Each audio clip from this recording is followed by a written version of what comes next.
네, 급변한 시장을 진단하고 그에 따른 대응 전략을 세워보는 시간이죠. 황스타그램 시간입니다. 자, 올해 마지막 주요 경제지표 이벤트였죠. 미국 12월 PC 물가지수가 시장이 원하는 답을 내어줬습니다. 이 정도의 기세라면은 내년엔 정말 그 원하는 물가지수인 CPI 2%대 진입이 가능하지 않을까라는 생각도 좀 하게 됐는데요. 네, 이미 좀 미국 내 물가 압력 둔화를 확인했는데 그래도 12월 PC 물가 지표가 이런 흐름에 또 신뢰를 더 엎어주는 게 아닌가라는 생각이 들어서 자, 전체적으로 어떻게 좀 바라봐야 되고 내년장 대응을 해야 되는지 하이투자증권 리서치센터의 박상현 전문위원님께 이 이야기 좀 나눠보도록 하죠. 어서 오십시오. 예, 안녕하세요. 반갑습니다.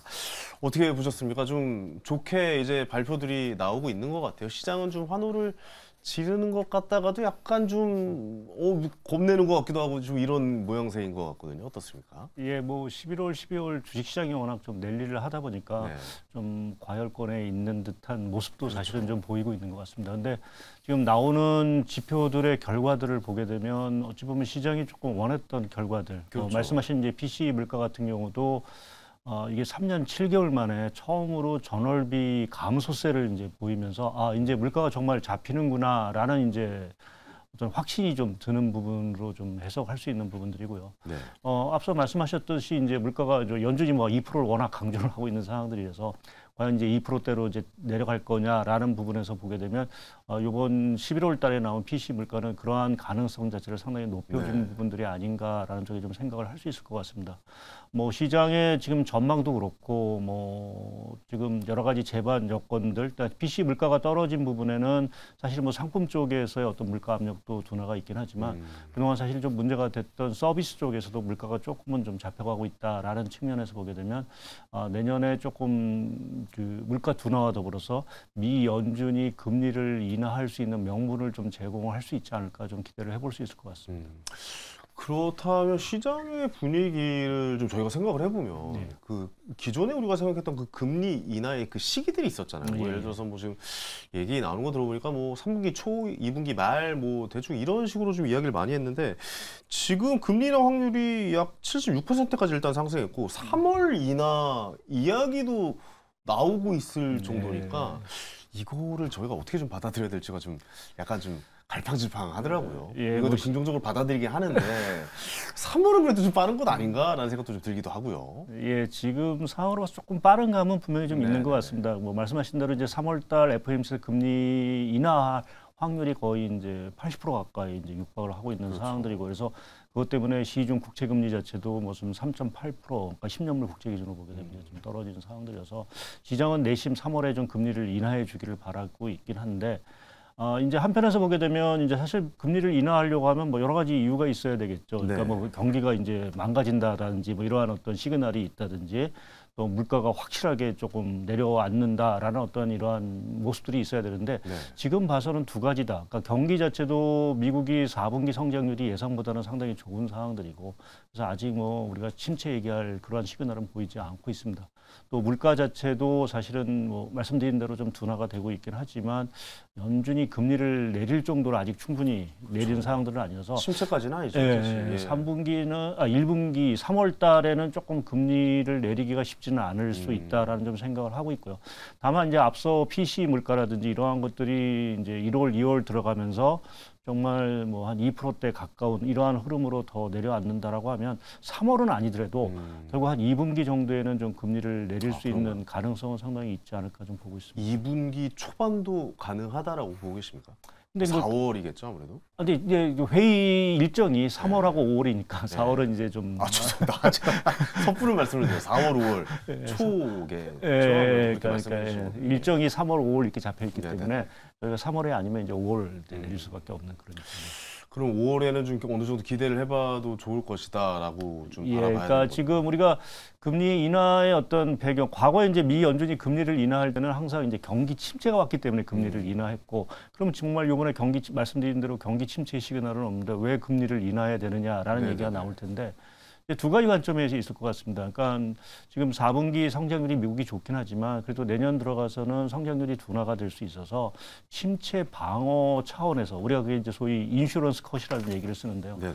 그런 어떤 보험성 금리 인하의 가능성도 있고 또 이번 같은 경우에는 소위 뭐 새로운 용어일 수 있긴 하지만 디스인플레이션 컷, 그러니까 물가가 둔화가 됐기 때문에 금리를 인하할 수 있다. 그거는 요번에 금리 인상 사이클 자체가 워낙 그 가파르게 진행이 된 상황들이고, 빨랐죠. 예, 네. 또 물가 자체도 워낙 높은데, 네네네. 물가가 충분히 사실은 지금 떨어졌기 때문에 지금의 금리 수준을 유지한다라는 거는 자칫 과잉 긴축이 될 수 있는 그렇죠. 부분들이 있어서 네. 그렇게 보면 이제 물가가 둔화됐기 때문에 경기 침체는 안 왔어도 연준이 금리를 좀 인하할 수 있는 디스인플레이션 컷 가능성이 있지 않겠느냐라는 쪽에서 저는 5월달 금리 인하 가능성이 좀 높다라고 좀 판단을 하고 있습니다. 이러다가 뭐 2%대 진입하고 갑자기 뭐 1%대까지 나오고 이러면 뭐 이 침체를 좀 대비를 해야 되는 겁니까? 어떻게 받아들여야 될지도 모르겠어요. 왜냐면 워낙 세게 금리를 올려버려가지고. 예, 뭐 침체 얘기는 사실은 뭐 지난해부터 사실은 있었던 거 많았죠. 거의 뭐 네. 1년 이상 지금 침체 얘기를 저희가 하고 뭐 있고. 침체 확률은 100%다 뭐 이런 얘기도 있었고요. 그래서 뭐 내년에 가서 또 뚜껑을 열어봐야 되긴 하겠지만 현재 시점에서는 사실은 침체 가능성은 좀 커 보이지는 않고요. 그러니까 그 여러 가지 이유 중에 보게 되면 미국이 이 고용 시장 자체가 워낙 좋습니다. 네네. 그러니까 과거와는 다르게 고용 시장이 뭐 여러 가지 구조적인 요인으로 인해서 과거처럼 그 금리 인하의 어떤 충격에도 불구하고 고용 시장이 급격히 악화되지 않는다라는 거는 경기 연착륙을 좀 지지하는 부분들인 것 같고요. 네. 그보다 무엇보다 중요한 거는 사실은 미국이 이 성장의 어떤 글로벌 주도권이랄까요? 이런 거를 되찾아 왔다는 게 상당히 좀 중요한 것 같고요. 주도권을 되찾아 왔다. 그게 우리가 얘기하는 이제 매그니피션트 세븐이라고 해서 그렇죠. 예, 뭐 기술주들. 빅테크 세븐 이 종목 자체가 워낙 지금 올해도 뭐 강한 상승세를 보였고 세계를 선도하고 있죠. 예. 진짜. 그러니까 그것이 미국의 경제의 힘이고 음. 또 제조업의 힘이기 때문에 그러한 측면에서 보면 그러한 주도권이 계속 유지된다라는 측면에서 보게 되면 미국 경기가 이번에는 침체를 피하고 조금 연착륙이라는 게 쉬운 건 아니긴 하지만 연착륙의 모습, 그러니까 우리가 시장에서 얘기하는 뭐 골디락스, 뜨겁지도 차갑지도 않은 그러한 국면으로 다가갈 가능성은 사실은 좀 커지고 있다라고 좀 평가할 수 있을 것 같습니다. 결국 미국의 경기 침체라는 것은 미국이 힘으로 오지는 않을 가능성이 굉장히 높다라고 생각을 해야 되겠군요. 얼마 전에 아까 말씀하신 그 종목 7가지 종목에 대해서 단점들을 저희가 찾아본 적이 있는데 단점이 없는 게 단점이죠. 굉장히 좀 놀랐던, 굉장히 좀 웃었던. 너무 독과점이기 때문에 나라에서 규제하지 않겠느냐, 뭐 이런 게 단점으로 이제 나오는 상황이다. 그렇게 이야기하면 좀 웃었던 기억도 나기도 합니다. 근데 지금 주가가 뉴욕 증시가 지금 8주 연속 올랐단 말이죠. 저도 약간 좀 보면서 잠깐만 좀 뜨거워할 수도 있겠는데 지금 정도의 분위기에선 좀 한 발짝 떨어져서 바라봐야 되는 건 아닌가. 왜냐하면 또 급속도로 올라와 있는 상황이다 보니까요. 이런 상황인데 어떻게 바라보고 계십니까? 예, 뭐 약간 좀 숨고르긴 있을 수는 있을 것 같지만 연초 들어가서 뭐 워낙 사실은 11월 달부터 급격한 랠리를 사실은 펴었고요. 물론 그게 주식 시장뿐만 아니라 채권 또 여러 가지 지금 비트코인 모든 자산 가격이 다 오르고 있는 상황들이고요. 그럼 왜 이렇게 11월부터 랠리를 펼쳤냐라고 보게 되면 뭐 다들 얘기해서 물가 압력 자체가 이제 둔화가 되고 연준이 금리를 인하할 수 있다는 게 기대감이 있었고 그렇죠. 그것이 이제 가장 중요한 거는 뭐 단순한 어떤 물가 둔화 이러한 것보다도 이게 숨어있던 유동성을 좀 자극한 것 같습니다. 그러니까 우리가 뭐 연준이 긴축을 하면서 유동성을 많이 흡수했다라고 하지만 실제 세상을 보게 되면 유동성이 여전히 좀 넘쳐나는 분위기인 것 같고요. 그 유동성은 언제든지 이 금리라든지 이러한 것들에 민감하게 사실은 움직이는 이러한 속성들을 갖고 있고 그러한 속성들이 최근에 보게 되면 자산 가격이 급하게 올랐다가 급하게 빠지는 이런 쏠림 현상 자체가 상당히 있는 부분들인데 아마 그게 11월 달부터 그러한 심리를 좀 자극했던 부분들인 거로 일단은 생각하고 있고요. 두 번째 부분은 4분기에 저희가 이제 미국의 성장을 보면서 3분기에 이제 한 거의 5% 성장을 했기 때문에 4분기에는 뭐 한 0%대 성장하지 않을까라는 게 일반적인 컨센서스입니다. 근데 지금 미국의 여러 가지 지표를 보게 되면 4분기 성장률이 거의 2% 초반, 뭐 낮아도 한 1% 중후반 정도는 나올 수 있다라는 거는 그만큼 미국 경기가 탄탄하다. 그러니까 기업들의 어떤 실적이라든지 이러한 것들이 여전히 견조할 수 있다라는 부분에서 지금 8주 연속의 어떤 랠리가 사실은 이어지고 있다라고 좀 보고 있고요.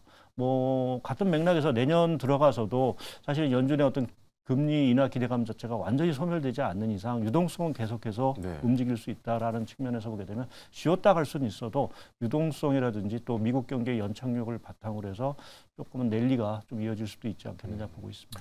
FOMC 회의에 대한 말들에 대해서 각자 좀 다르게 해석하는 네. 부분들이 또 있더라고요. 약간 뭐 내년도 한 뭐 2월, 3월 정도에 한 번 정도 위기가 찾아올 수 있다. 뭐 미국의 위기론을 또 이야기하시는 분들도 계시더라고요. 또 그런 거 보면 한 번 정도 좀 요동칠 수 있는 분위기가 잡힐까라는 생각도 좀 듭니다. 예, 어떻게 그러니까 보십니까? 지금 시장에서 생각했던 그림들, 지금 국채 금리가 뭐 폭락을 했죠. 5%대 금리가 이제 3.8%까지 이제 떨어진 이러한 그림은 진짜 물가가 잡히고 있다라는 어떠한 그 신뢰를 바탕으로 해서 사실은 이제 채권 시장이라든지 이런 것들이 앞서가고 있는데 네. 만약 1월 달에 들어가서 우리가 생각했던 것보다 물가가 잘 안 빠져. 특히 이제 미국의 이제 우리가 핵심 물가라고 하죠. 에너지하고 식료품을 제외한 코어 물가 자체의 하방 경직성 자체가 상당히 있다든지 뭐 어떻게 문제가 되는 이 서비스 물가, 임대료라든지 이러한 것들이 예상보다 더 강하고 안 빠진다라고 하면 결국 3월 달에 대한 또 5월 달에 대한 금리 인하 가능성 자체는 상당히 후퇴할 수밖에 없고요. 네네. 이제 그렇게 됐을 때는 미국의 국채 금리 자체가 다시 오를 수 있는 부분들이고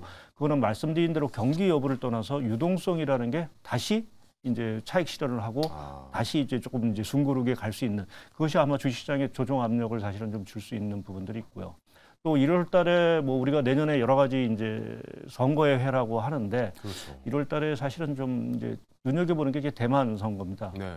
대만 총통 선거인데 거기서 지금 집권당이 좀 앞서가고 있긴 하지만 만약 그 친중 후보, 야당 후보 자체가 당선이 됐을 경우에는 지금 바이든 대통령이 추진하고 있는 여러 가지 중국 공급망 재편 전략이라든지 또 이러한 것들 때문에 좀 그렇겠네요. 차질을 빚을 수 있고 네네네네. 또 이제 대만과 미중 간의 또 관계 자체도 또 좀 더 서먹해질 수 있는 부분 자체는 또 한 번 시장이 이런 지정학적 리스크에 노출될 수 있는 부분들이어서 그러한 것들이 조금 1월 달에 좀 주목을 해야 되는 변수가 아닌가 보고 있습니다. 중국 쪽에서 홍콩 쪽 선거에 뭐 엄청난 자본을 뭐 투입하고 있다, 뭐 이런 소식도 뉴스로 좀 접할 수가 있어서 그 이제 선거의 방향 흐름도 좀 한번 살펴봐야겠습니다.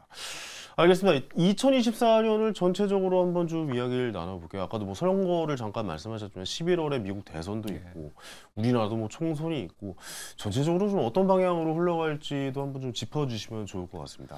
예, 제가 뭐 이 경기하고 주식을 얘기할 때 조금은 이제 좀 앞뒤가 안 맞을 수도 있는 부분인데 네. 경기, 그러니까 성장률만 보게 되면 내년이 사실은 올해보다 그렇게 썩 좋을 것 같지는 않습니다. 그래요? 그러니까 미국도 올해 성장률은 2%한 중반대에 나올 거로 보고 있지만 네. 내년은 1% 중반대를 좀 생각을 하고 있고 중국 역시 사실은 지금 내년에 뭐 회복을 사실 얘기하기가 아직은 좀 서투른 감이 있어서 내수를 통해서 뭐 회복시키긴 한다고 하는데 아직까지는 저 회복이 안 되고 있더라고요. 예, 뭐 특히 올해 같은 경우 주식시장 보더라도 결국 그 중국의 어떤 금융 불안 자체가 계속 진행된다라는 측면에서 보게 되면 내년도 성장률이 올해보다 전체적으로 낮다라는 거는 결국 우리나라의 어떤 수출 뭐 회복은 되긴 하겠지만 그 회복에 대한 강도 자체가 여전히 강하지 않을 수 있다라는 측면에서 보게 네. 되면 주식시장 흐름에 있어서는 조금은 부정적일 수 있는 부분들이 있습니다. 근데 저희가 내년 장에 대해서 그 성장률 자체는 조금 뭐 낮아질 수 있다 하더라도 주식시장의 좀 상승 쪽으로 좀 얘기를 드리고 있는 부분 자체는 뭐 우리가 계속 얘기했던 물가의 어떤 둔화 압력,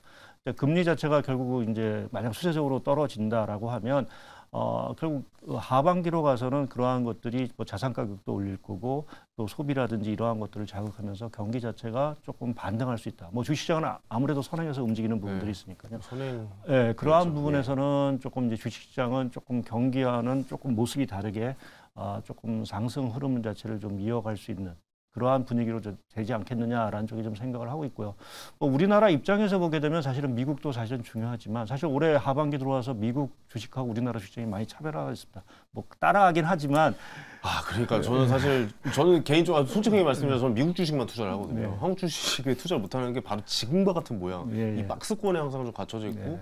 그 위 고점을 뚫어내지 못하는 모습들이 계속 나고 있다 보니까 그래서 올해 사실 여러 가지로 좀 답답한 모습이었는데 네. 그 답답함을 사실 풀 수 있는 건 저는 중국 쪽에서 사실은 뭔가 풀어줘야 된다는 좀 생각을 하고 있고 그래서 네네. 내년 뭐 우리가 미국의 어떤 여러 가지 변수 뭐 이런 긍정적인 얘기를 하는데 만약 거기에 중국이란 쪽에서 뭔가 경기를 부양하기 위해서 우리가 예상했던 것보다 강한 부양책을 좀 써준다라고 하면 좀 우리 증시 또 전반적인 아시아 증시 자체가 상당 부분 상승할 수 있는 여력이 있지 않겠느냐라는 쪽에 좀 생각을 하고 있습니다. 물론 네. 중국이 리스크 요인이긴 분명하긴 하지만 한편에서는 그래도 중국이 그러한 리스크를 타개하기 위해서 어떤 좀 강한 어떤 정책을 한번 써준다라고 하면 우리가 올해와 같은 미국과의 어떤 차별화 현상 자체는 또 좀 해소가 되지 않을까 좀 기대를 좀 밀말의 기대를 좀 해보고 있습니다. 기대 좀 많이 해보고 싶네요. 네. 반도체 사이클도 한번 좀 좋은 흐름이 왔으면 좋겠다는 생각도 들고 우리나라 역시 그 어떻게 보세요? 종합주가 지수가 그래도 내년에는 한 2,800선까지는 좀 접근을 할 수 있을까요? 2,600선을 뚫을까요, 일단? 예, 저희는 뭐 한 올라가서 2,700, 2,750 조금 2,750 뭐 아주 강한 어떤 아. 상승 흐름은 좀 생각은 하지는 않고 있는데 이제 점점 하단을 좀 높여가는 이게 좀 출렁거림은 있다 하더라도 점점 연말로 갈수록 좀 하단을 높여가는 그러한 모습이 되지 않을까 좀 생각을 하고 있습니다. 특히 이제 내년에 뭐 경기도 경기지만 뭐 미국 대선을 이제 앞두고 누가 되느냐에 따라서 산업적으로 업종별로 뭐 여러 가지 좀 등락도 좀 있을 수 있는 부분들이 있어서 아직은 또 추세적인 상승을 좀 얘기 드리기가 어렵고 또 이제 국내는 내년 상반기에 뭐 여러 가지 좀 부실 리스크, 부동산 PF라든지 ELS 손실이라든지 그렇죠. 뭐 이러한 어떤 리스크도 조금은 저희가 해소를 좀 시켜야 되는 부분들이 있어서 뭐 그러한 것들이 잘 마무리되고 말씀드린 대로 중국이라든지 이러한 것들이 생각보다는 그래도 좀 나은 좀 모습을 보여준다라고 하면 2,700, 2,750 뭐 그 위도 사실은 조금은 좀 생각해 볼 수 있는 부분들이 아닌가 생각하고 있습니다. 알겠습니다. 시간이 저희가 한 40초 정도 남았는데요. 예. 짧게 좀 한번 여쭤보도록 하겠습니다. 환율은 이제 좀 안정이 되겠죠? 왜냐하면 금리가 이제 내려가면은 전체적인 뭐 원달러 대비해서 괜찮을지 않을까? 뭐 1,200원대 중반으로까지 내려오지는 않을까라는 생각도 좀 들기도 하는데 어떻게 보고 계십니까? 예, 일단 뭐 미 연준의 금리 인하 기대감으로 달러가 좀 약세가 될 것 같고요. 네. 국내 여러 무역 수지라든지 경상 수지도 개선이 돼서 뭐 원화 강세 요인은 분명히 있을 것 같습니다. 근데 우리가 이전처럼 1,100원대로 가는 어떤 그런 모습은 네. 조금 더 시간이 걸리지 않겠느냐. 그래서 한 말씀하신 대로 한 1,200, 한 50원 요 정도 레벨 때까지는 떨어질 수 있다라고 네. 보고 있습니다. 그때 오면 달러를 좀 사서 미국 주식에 좀 투자를 해봐야겠다는 생각도 하게 됐습니다. 오늘 말씀도 너무 재밌었고요. 자주 나와주셔서 저희와 경제 얘기 좀 많이 나눠주시기 바랍니다. 예. 네, 오늘 말씀 감사합니다. 네, 감사합니다. 네. 자, 이제 오늘 시간 마칠 시간입니다. 스타킹. 오늘 당첨자 밑으로 나가고 있죠. 이상의 이사님 스타킹 축하드려요. 1월에도 기대해봅니다. 라고 보내셨는데 이분께는 제 책을 선물로 보내드리도록 하겠습니다. 오늘 시간 여기서 마치고요. 저는 내일 저녁 7시에 생방송으로 찾아뵙겠습니다. 황현이었습니다. 감사합니다.